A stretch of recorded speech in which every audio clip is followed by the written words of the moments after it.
Yeah. Yeah.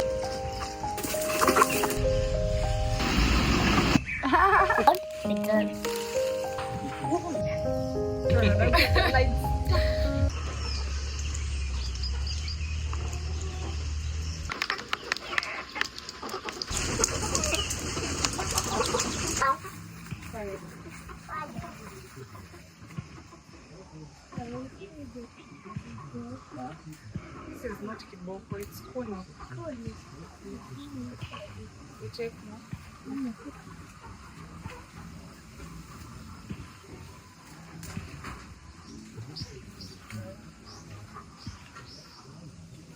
Unajua kuni ni nini? Yeah. Fire. Fire. Good.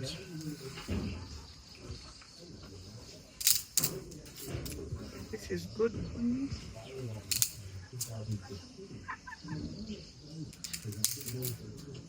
This is a bit wet.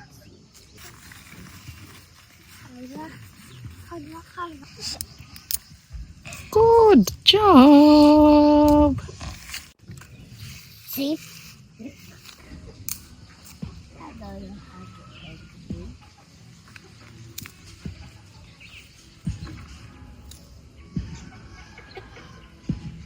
Slowly.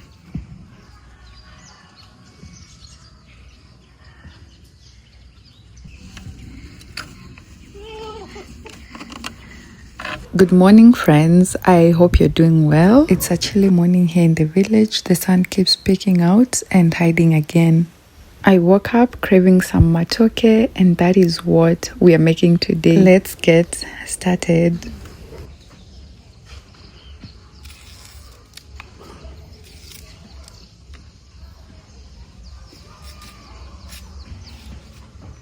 Now, after finishing uni in 2015, the goal was simple. Yani, it was very simple to get a good paying job. Luckily enough, I got the job. So I got my first job and I was earning 25,000 Kenyan shillings. I was a personal assistant. I worked for 3 months and the job stopped making sense. Imagine waking up at 5 a.m., traveling all the way to Westlands from Juja. It did not make sense at all. So I quit the job without a plan. So here I am, jobless and planless. So a friend of mine suggests that we start selling thrift dresses and tops. That idea did not sit well with me. I was only 21. So you can imagine how much I used to care about what people would say. Of course, I was embarrassed to do that type of job. And then I remembered how back in campus I used to make and sell bracelets to my fellow students. So I thought maybe I could do that again.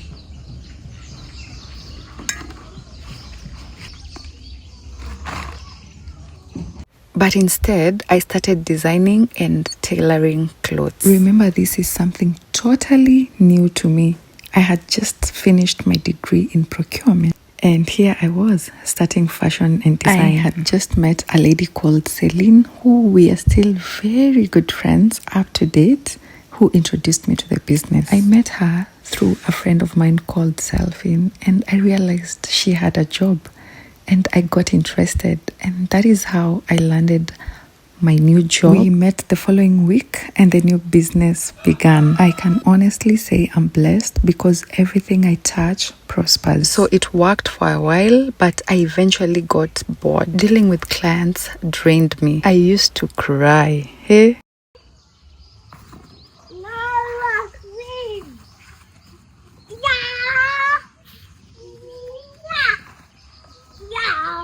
Our neighbors' cows like grazing on the other side of our compound.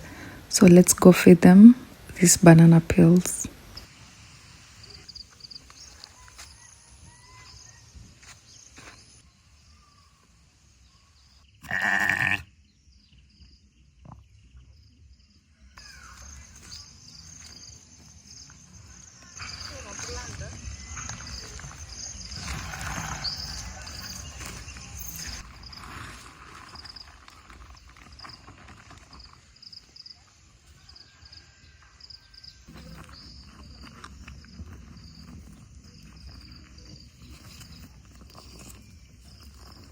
Let's get back to our story. So I got bored and stopped doing that business. I tried something else. So I decided to start importing clothes from China. I was running an online shop and I thought that was better. And it was actually better because there was no one-on-one clients.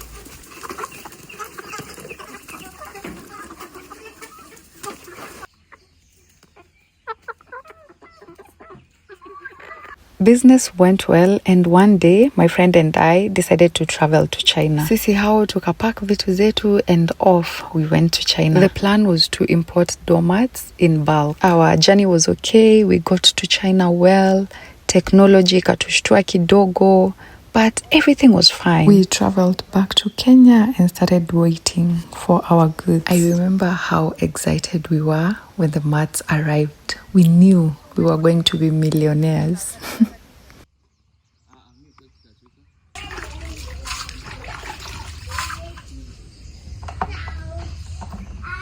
I received another set of pots this week and it made me so happy.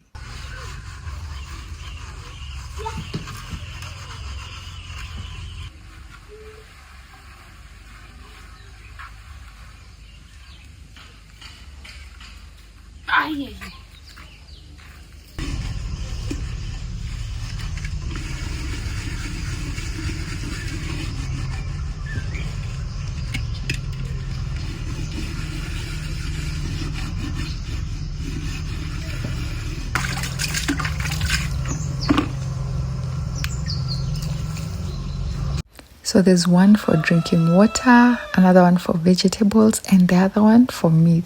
Let's go back to our story. So here we are with our mats. We managed to sell everything, but not at the price which we expected. With the profit, I decided to open a small wholesale shop for fast-moving goods. Guys, that was the greatest mistake of my life. Sitting in one place all day was just not for me. I regretted that decision. Hiring someone was not even an option. Pesa ya kumlipa ingetoka wapi? I could not afford it and I had no systems in place. So hata ningeibiwa vibaya sana. So I closed down the shop. One thing about me, by the way, I won't do anything that doesn't bring me joy or peace. Stop. Ouch, stop it. Please stop. That's enough for Mali. Mali, stop.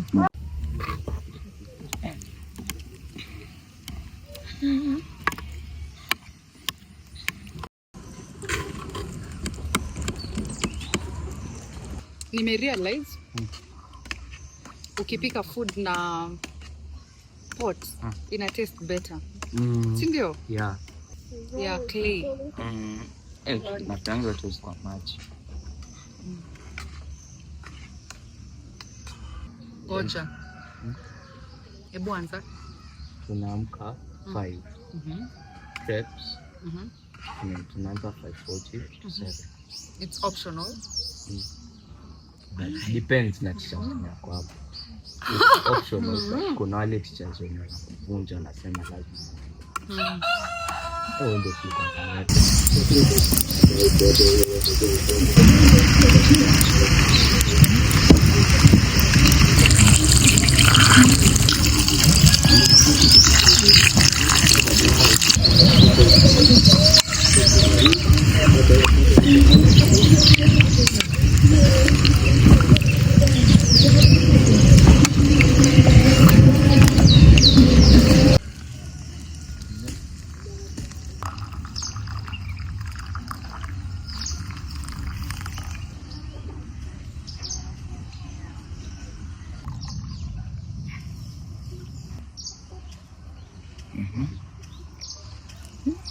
After closing down the shop, that's when I decided to start thinking about my life. I realized I was chasing something that was not there, and this left me exhausted and unhappy. I asked myself what I really wanted, and the answer was always very simple.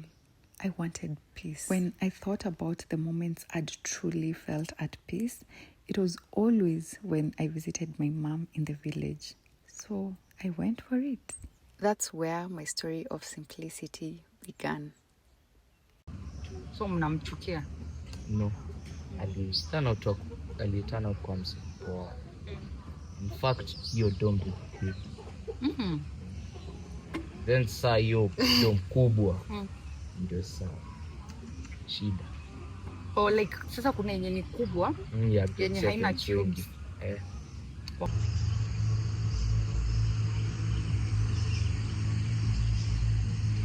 It has been raining heavily for the past 3 weeks and the road leading to our gate is in bad shape. Today we have decided to do something about it.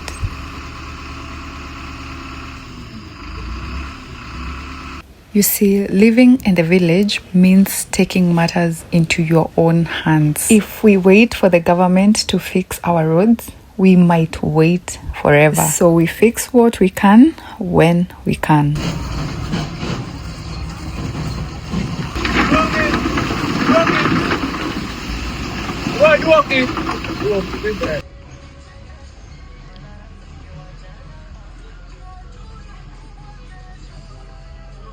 Kama ngapi zinaweza tosha kama hivi?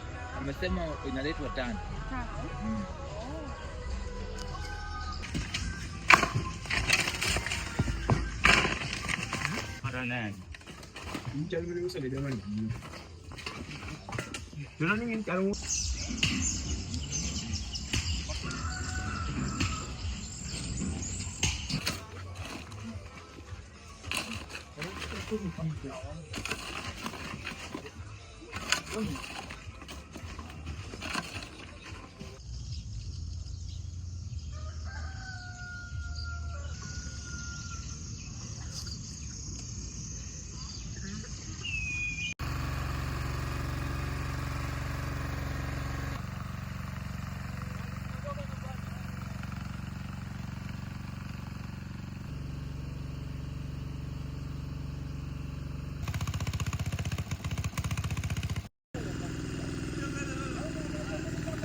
Here is how my life changed after I chose to embrace simple living. Number 1, I stopped buying things I don't need. 2, I started protecting my energy. 3, I started being more present.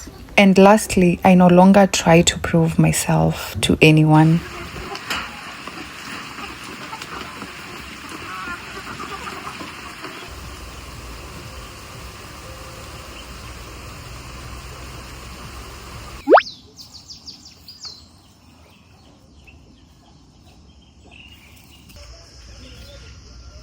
Today we are fixing our passion fruit shade. Over the past few weeks, it has started fruiting and the weight of the growing fruits has started dragging the shade down.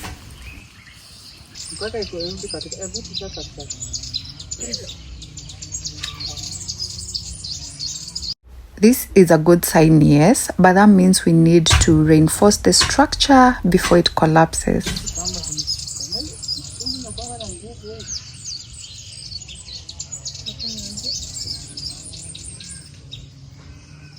Yes, can you come? Can you reach that flower?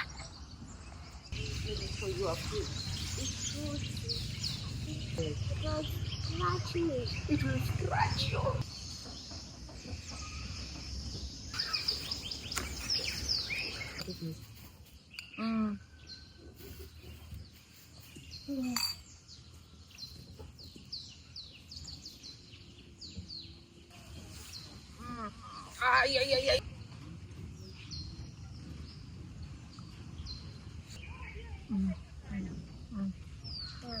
High five.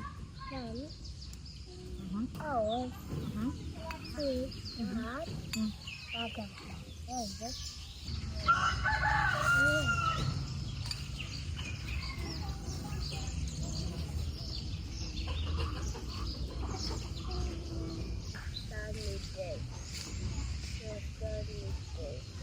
Sasa ni day.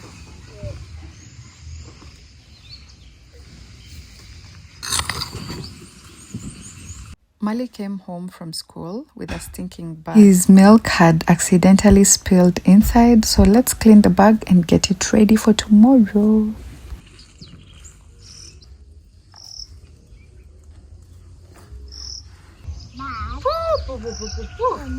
Mommy, that's how I tell teacher. Teacher who? Teacher.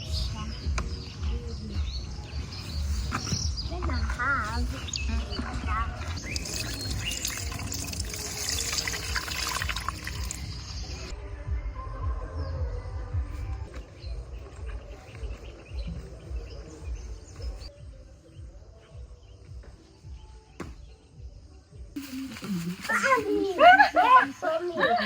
Mommy. Okay, come.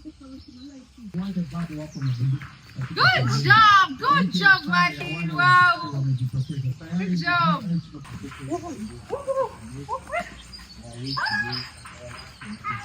This village life has shown me so many things. Let me tell you a story. This morning when our neighbor came over to cut grass for his cows, that is on the other side of our compound, we heard him screaming. Kumbe he had spotted a snake. Oh my god. The snake slithered away and no one knows where it's hiding. Someone told me burning old tires can help scare them off. I'm not so sure how true that is, but we are just doing it anyway. For my peace of mind, I guess. If you have dealt with this before, please share some tips on how to keep snakes away. if you put it down in like a big fire, the big fire will come. So moja tumeka kwa hiyo kona.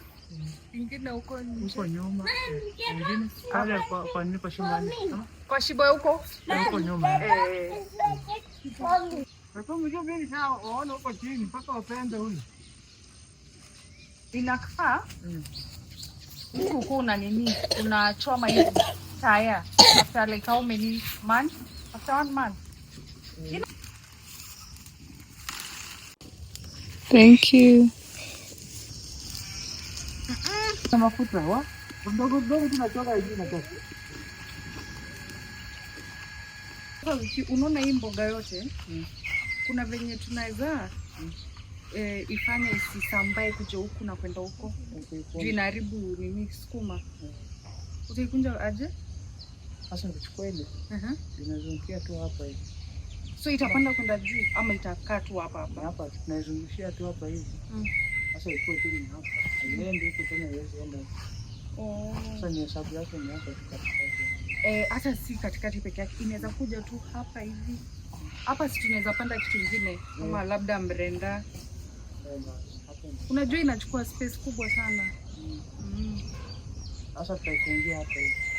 Utanifanyia kazi lini? Kesho? Sasa Fanya. Sasa hivi Nikuletee nini? Kamba. Kamba tu kufunga. Hiyo ulikuwa unatumia? Sawa. Hii ni kwenye ziko njia tukifanyia biashara kama hiyo hapa.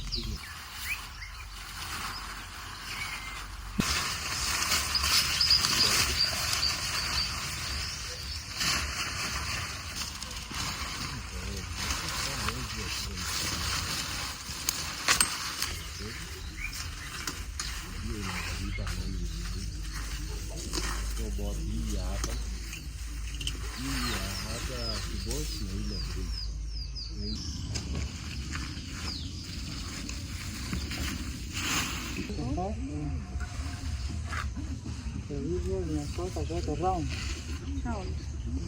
Sivata kesha hivi. Sasa zikishaisha. Naanza. Zikishaisha? Hivyo. Eti? Naanza. Okay, nionyeshe hapa nashika wapi.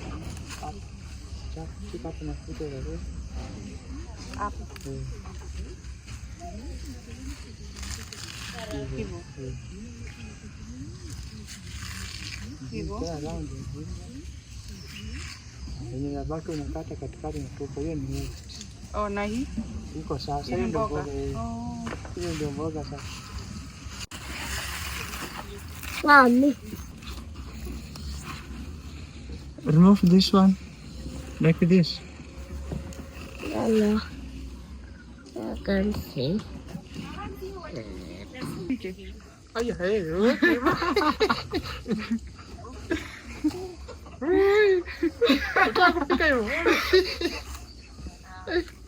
Unakata.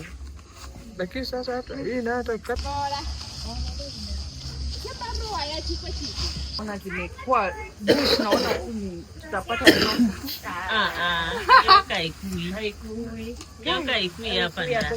haikui hapa kwa ujini. Ukombole hapo iwezi. Hii ni kama mahali pa kutembea hivi kwa nyasi, lakini hapa iwezi. Haiwezi. Haya, ingine ndio hii inaanza. Na ile ndio ile pale. Na ile ndio ile ingine huko ziko.